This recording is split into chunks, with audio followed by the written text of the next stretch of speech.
हिकिड़ो शख़्स हुयो अल्लाह वारो, इबादत गुज़ार, वॾो बुज़ुर्ग हुयो। उन शख़्स खां कंहिं पुछा कई त हज़रत तव्हां अल्लाह जा वली बणिया हो, कहिड़े फार्मूले सां तव्हां इन मक़ाम ते पहुता हो? कहिड़ो तव्हां वज़ीफ़ो पढ़ियो, कहिड़ो तव्हां चिल्लो कटियो जो तव्हांखे एॾो मक़ाम ऐं मर्तबो मिलियो, विलायत मिली, अल्लाह जो क़ुर्ब हासिल थियो? त उन बुज़ुर्ग छा फरमायो त मां जुतियूं पालिश करे अल्लाह जो वली बणियो आहे। सवाल करण वारे खे इहा ॻाल्हि हज़म थींदी? छो त असां यकी ॿुधियो आहे त को शख़्स इबादत करे, चिल्ला कटे, वज़ीफ़ा पढ़े, ज़िक्र करे, पोइ अल्लाह जो वली बणंदो आहे। ऐं हे छा थो चए? जुती पालिश करे अल्लाह जो वली बणियो।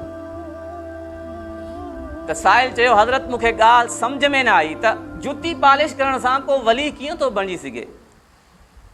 त उन फरमायो मां इब्तिदान शुरूआत में मां मोची हुयुसि, माण्हुनि जूं जुतियूं सिलाई कंदो हुयुसि, जुती पालिश कंदो हुयुसि।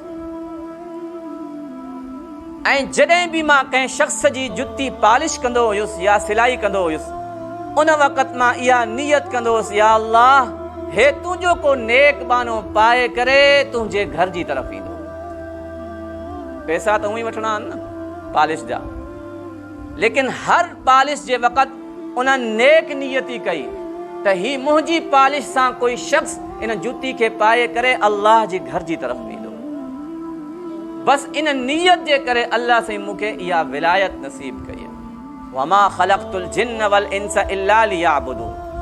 अल्लाह साईं सिर्फ़ु इबादत जे लाइ पैदा कयो आहे। समूरा कमकार जेकॾहिं असां शरीयत जे मुताबिक़ कयूं ऐं नेक नियती सां कयूं त हर कम जे अंदरि अल्लाह साईं असांखे इबादत जो सवाबु ॾींदो।